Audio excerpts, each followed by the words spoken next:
আসসালামু আলাইকুম।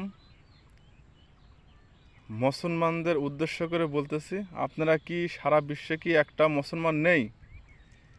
এই যে ইহুদিবাদী ইসরায়েল ফিলিস্তিনে কুবাই শেষ করে ফেললো, আপনারা সবাই কি করছেন? সবাই কি ঘুমাচ্ছেন না কি করছেন?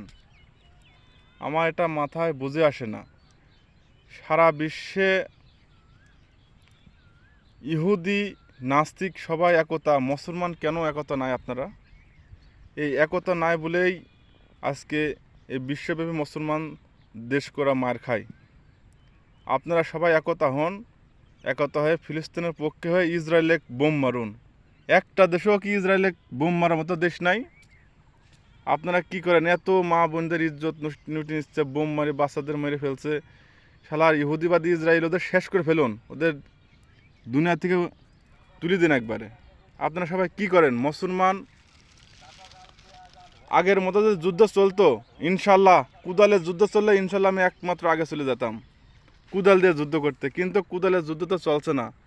চলছে এখন দেশব্যাপী খালি বোম, ক্ষেপণাস্ত্র, বিমান অস্ত্র, খালি এটা চলছে।